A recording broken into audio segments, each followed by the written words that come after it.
Desde el mismo instante en que se mencionaba el nombre de esta prisión, un silencio pesado recorría a quienes lo escuchaban. No se trataba de una simple fortaleza ni de un centro de castigo común. Era un lugar concebido para arrancar toda chispa de dignidad del ser humano, una construcción levantada no solo con piedra y hierro, sino también con el propósito deliberado de quebrar cuerpos y espíritus. A diferencia de otras cárceles, en las que aún existía la remota idea de cumplir una condena y recuperar la libertad, en este sitio la condena era la propia existencia tras sus muros. Entrar significaba dejar atrás el mundo de los vivos, aunque el cuerpo aún respirara. Los relatos de quienes sobrevivieron, pocos y fragmentados, coincidían en un mismo punto: nada se comparaba al terror de ser enviado allí. Soldados que preferían la deserción, prisioneros que rogaban por la ejecución inmediata, incluso criminales endurecidos que, ante la amenaza de ser trasladados, suplicaban por cualquier otra forma de castigo. Esa reacción no surgía del rumor sin fundamento, sino de una fama labrada a base de gritos apagados, desapariciones y cadáveres que salían mutilados o irreconocibles.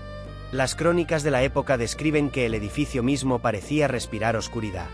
Sus muros altos, ennegrecidos por la humedad, se alzaban como un recordatorio constante de que nada podía escapar de su interior. Las puertas, recubiertas de hierro macizo, se cerraban con un estruendo que resonaba como sentencia final. Y quienes traspasaban ese umbral comprendían en un instante que lo que los aguardaba no era justicia, ni siquiera castigo, era la aniquilación progresiva de todo aquello que los hacía humanos.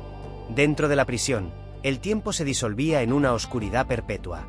Los calabozos eran estrechos agujeros de piedra, tan pequeños que apenas permitían estirarse, y tan húmedos que las paredes supuraban agua mezclada con el moho que los prisioneros respiraban día tras día.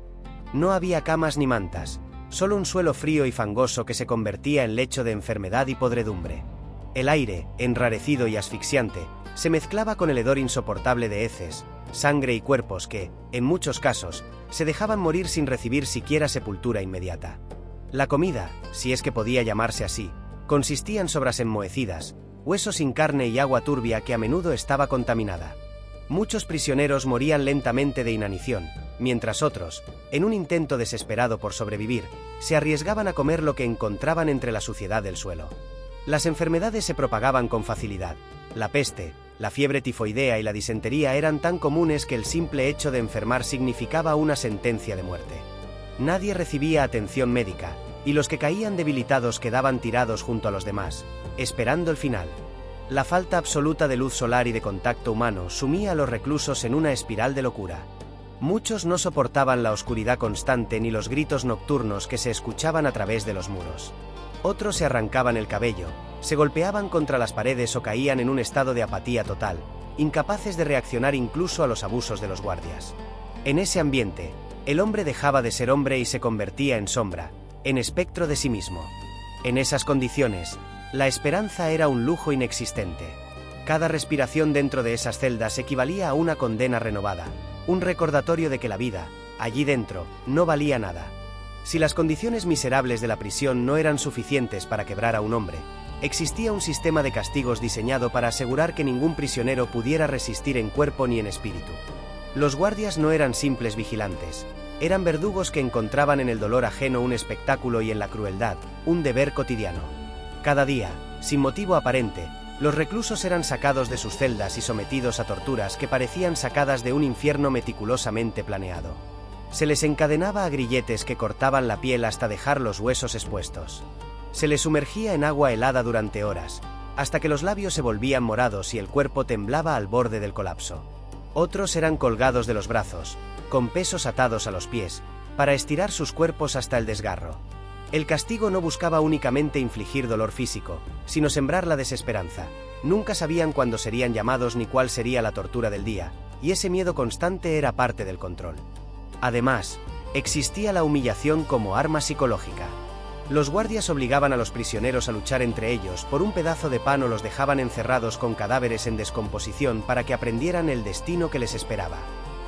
Algunos eran marcados con hierros candentes, no como castigo por un crimen, sino como un recordatorio de que pertenecían por completo al tormento de aquel lugar. En ese ambiente, la voluntad quedaba triturada. Nadie podía resistir eternamente a la rutina del dolor, al miedo de cada noche y a la certeza de que, en ese sitio, el sufrimiento era el único idioma. Así, la prisión mantenía a todos sometidos, no solo con barrotes y cadenas, sino con un terror que se instalaba en la mente y nunca los abandonaba. Sobrevivir en aquel lugar no era un signo de fortaleza, sino un castigo prolongado.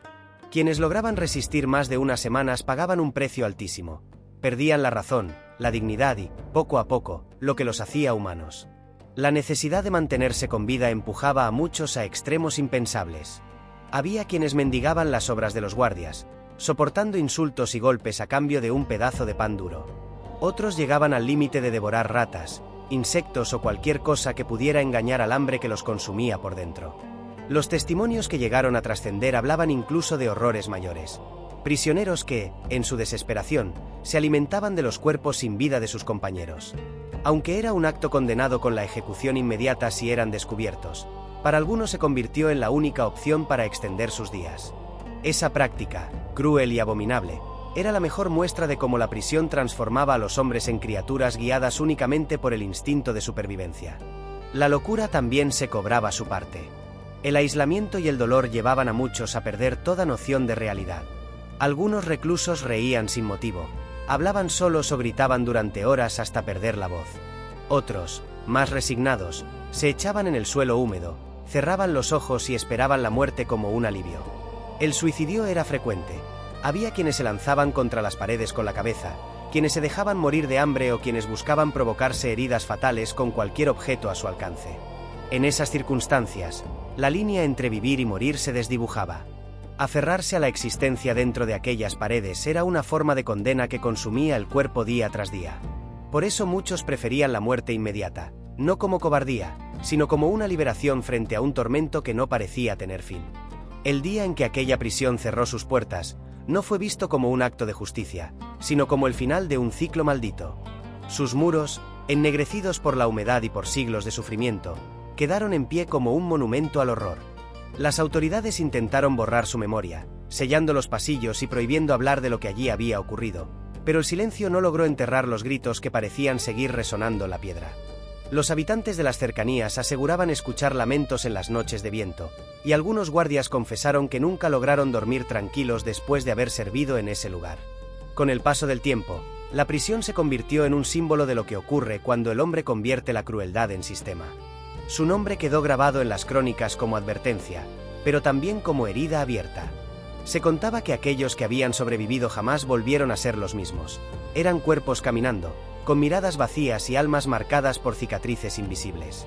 Muchos murieron poco después de recuperar la libertad, incapaces de cargar con los recuerdos que los perseguían incluso en sueños. Hoy, las ruinas todavía provocan un estremecimiento. No importa cuánto avance la historia ni cuán modernas sean nuestras prisiones. Aquel sitio sigue siendo recordado como la cárcel donde la muerte no era el peor destino, sino la salvación más deseada. La verdadera condena no fue la que dictaban los jueces, sino la que imponían sus muros. Así, el eco de esa maldición persiste. La peor prisión de la historia no se define solo por la brutalidad de sus métodos, sino porque logró lo que parecía imposible: hacer que los hombres rogaran por morir antes que dar un paso dentro de sus puertas. Y esa verdad, aunque pertenezca al pasado, sigue siendo un recordatorio eterno de hasta dónde puede llegar la oscuridad humana cuando se viste de autoridad.